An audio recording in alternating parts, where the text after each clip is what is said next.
দিনের শুরুতে ঝড়ো হাওয়া সহ যখন বৃষ্টি নেমেছে এত ভালো লাগছিল, চারদিকে এত বাতাস, আর সেই বাতাসের মাঝে আমি আমার প্রতিদিনের মতো সংসারের কাজকর্ম শুরু করে দিয়েছি। আসসালামু আলাইকুম ভিউয়ার্স, কেমন আছেন সবাই? আজও চলে এসেছি সুন্দর আরেকটি ব্লগ আপনাদের সাথে শেয়ার করার জন্য। আমার বেশ কিছু আপু আমার প্রত্যেকটা জিনিস দেখে অনেক ধরনের কোশ্চেন করে আমার ইনবক্সে। তো সবাইকে তো আমি সুন্দর করে জানিয়ে দেই, তারপরও আমি চেষ্টা করছি, এখনও অনেক নতুন নতুন আপুরা আছে যারা আমার সেই সকল আনসারগুলো জানে না, তো তাদের জন্য এই ভিডিওটি আজ মেক করেছি। এদিক দিয়ে সকালের নাস্তা বানিয়ে নিয়েছি, আর যা যা খাচ্ছি সেটা তো দেখতেই পেয়েছেন। তবে আজ অনেকটা রিল্যাক্সে এবং ফুরফুরে মেজাজে ভাবলাম আমার লিভিং রুমে বসে আমি এই সকালের ব্রেকফাস্টটা এনজয় করি। আর সেই সাথে এত সুন্দর সুন্দর জিনিস দেখেছি।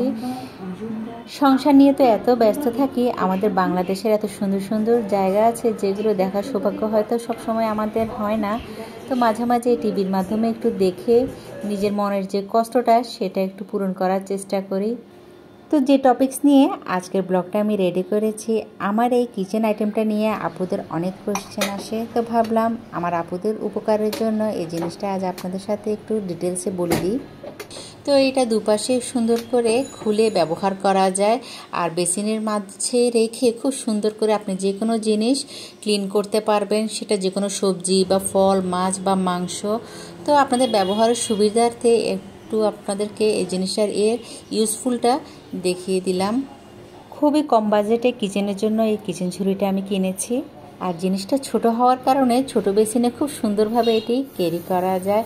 তবে একটু তো কোনায় কানায় ময়লা থাকে, একটু ভালোভাবে যদি সবসময় পরিষ্কার করে রাখেন তাহলে এই জিনিসটা অনেক ভালো থাকবে। তো এখন প্রতিদিনের মতো আমার সংসারের কাজকর্ম শুরু করে দিয়েছি। আজ খুবই সিম্পল কিছুই রান্না করছি।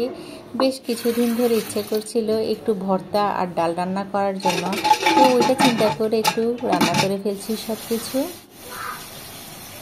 বাইরে প্রচুর পরিমাণে বৃষ্টি পড়ছে, তার উপরে ঝড়ো হাওয়া সহ বাতাস বইছে। এই সময় একটু ডাল আর সে সাথে একটু মাছ ভাজা করছি, আর অন্যদিকে আমি একটু মাছের ডিম ছিল সেটাও আজ রান্না করছি, আর সবজি দিয়ে একটা ভর্তা করছি।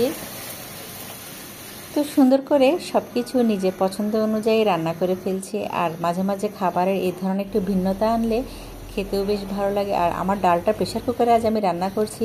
মাঝে মাঝে প্রেশার কুকারে ডালটা রান্না করবেন, এত মজা হয়, একেবারে হোটেল স্টাইলেই ডালটা হয়। আর এই তো এখন মাছের যে ডিমটা সেটাও চটকে নিয়ে ভালোভাবে সকল মশলা দিয়ে আমি এটি ভাজা ভাজা করে নিচ্ছি। আর এই হলো আমার দুপুরের আয়োজন। আই হোপ প্রতিদিনের মতো আমার এই আজকের এই কিউট ব্লগটা আপনাদের অনেক ভালো লেগেছে। দেখা হবে নেক্সট ব্লগে। আল্লাহ হাফেজ।